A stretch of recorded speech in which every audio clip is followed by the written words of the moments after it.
ஆத்ம நண்பர்கள் அனைவருக்கும் அன்பான வணக்கம். நம்முடைய ஆத்ம ஞான மையம் யூடியூப் சேனல்ல தொடர்ந்து ஆடி மாதத்தினுடைய சிறப்பு பதிவுகளை பார்த்துட்டு இருக்கிறோம். இன்னைக்கு நம்ம பார்க்கக்கூடியது ஆடி மாதத்துல வரக்கூடிய கிருத்திகை நட்சத்திரத்தன்னைக்கு முருகனை எப்படி வழிபாடு பண்ணணும் அப்படிங்கிற ஆடி கிருத்திகை சிறப்புகளை பத்தி பார்க்கலாம் வாங்க.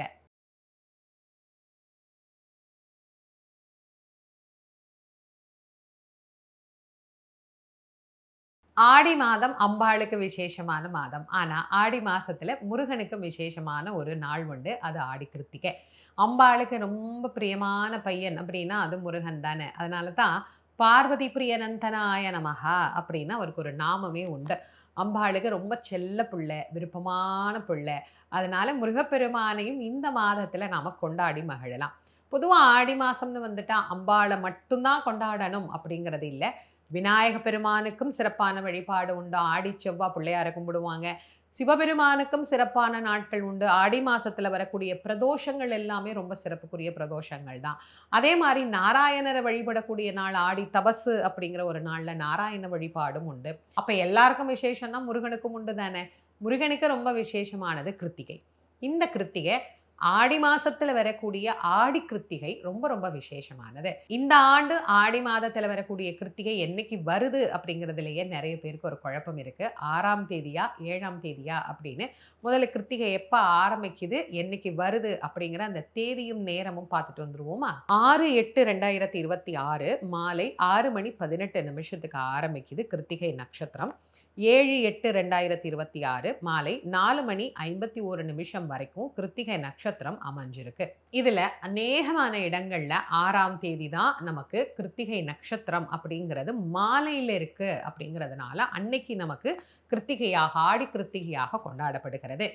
திருத்தணியில கூட 6ஆம் தேதி தான் நமக்கு ஆடி கிருத்திகை விழா அப்படிங்கிறது அமைஞ்சிருக்கு. ஒரு சில கோவில்கள்ல எங்க ஊர் பக்கம் 7ஆம் தேதி தாம்மா கொண்டாடுறாங்க அப்படின்னா 7ஆம் தேதியே நீங்க கிருத்திகையாக வச்சுக்கலாம். ஏன்னா இங்க பாதியில தொடங்குது. அடுத்த நாள் சாயந்திரம் வந்து அது நிறைவடைகிறது. இரவு தங்குறது அப்படின்னு பார்த்தா 6ஆம் தேதி தான் நமக்கு கணக்குல இருக்கு. இது சில கோவில்களினுடைய பூஜை விதிமுறைக்கு மாறி அமையலாம். அதனால உங்க கோயில்ல பக்கத்துல நீங்க எந்த கோயிலுக்கு வழமையா போறீங்களோ, எது உங்களுக்கு வழிபடக்கூடிய இடமோ, அந்த இடத்துல எப்ப அப்படிங்கிறத நீங்க கேட்டுக்கோங்க.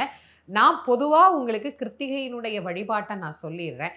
எங்களுக்கு 6ஆம் தேதியே கடைபிடிக்க வாய்ப்பு இருக்கு. எங்க கோவில்ல அதான் சொல்லியிருக்கிறாங்கன்னா, 6ஆம் தேதியே பண்ணிக்கோங்க. இல்லம்மா எங்களுக்கு 7ஆம் தேதி தான் சொல்றாங்க அப்படின்னா, 7ஆம் தேதியே நீங்க பண்ணிக்கோங்க.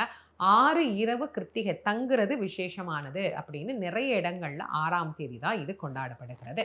இப்ப இந்த கிருத்திகை அப்படிங்கிற விரதம் எதற்காக நம்ப இருக்கணும்? நெறைய முறை நான் சொல்லிட்டேன். நல்ல உயரிய பதவிகள் கிடைக்கணும் அப்படின்னா, பரணி, கார்த்திகை அப்படிங்கிற இந்த 2 நாளையும் இணைத்து நாம ஒரு விரதமாக இருக்கிற போது, அது ரொம்ப விசேஷமான பலன்களை பெற்றுத்தரும். பதவி அப்படின்னா, வேலையில இருக்கக்கூடிய பதவிக்கும் அது பொருந்தும். ஒரு தகப்பனாக உயர்வது கூட ஒரு பதவி தான். ஒரு கணவனாக இருந்து தகப்பனாக வருவது ஒரு பதவி.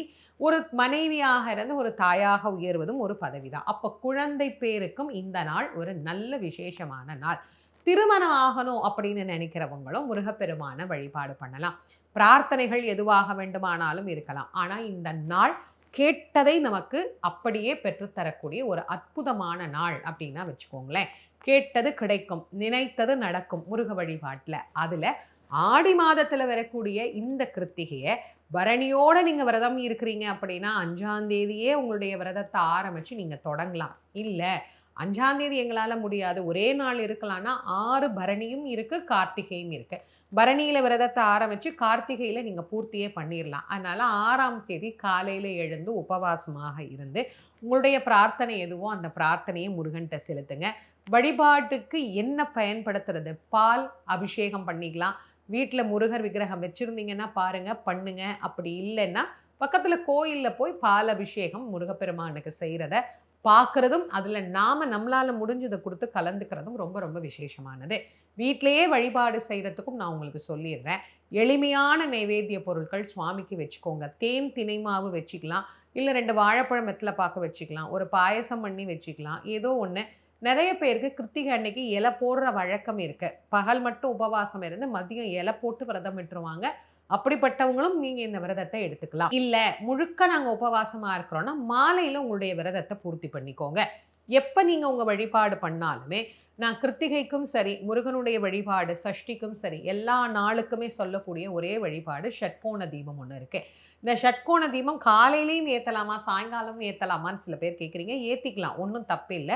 நான் படத்துல காட்டுற மாதிரி அழகா ஒரு கோலம் போட்டு, அதுல சரவண பவ அப்படின்னு எழுதி 6 விளக்குகளை அதுல வச்சு, வைக்கிற விளக்கு மண் விளக்கா வைங்க. அதுதான் ரொம்ப ரொம்ப விசேஷமானது. மண் விளக்கு வச்சு அதுல நெய் தீபமாக ஏற்றுங்கள்.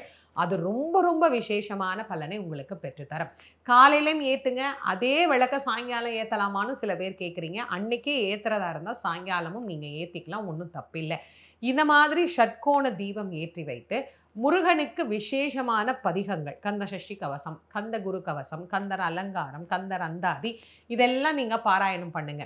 ஒரு வேண்டுதலுக்காக விரதம் இருக்கிறீங்க அப்படின்னா, குழந்தைக்கான திருப்புகழ், கல்யாணம் ஆகறதுக்கான திருப்புகழ், நோய் நீங்குவதற்கான திருப்புகழ் அப்படின்னு நான் நிறையவே பழைய பதிவுகள்ல குடுத்துருக்கேன். அத கண்டிப்பா மறக்காம அத நீங்க பாராயணம் பண்ணுங்க.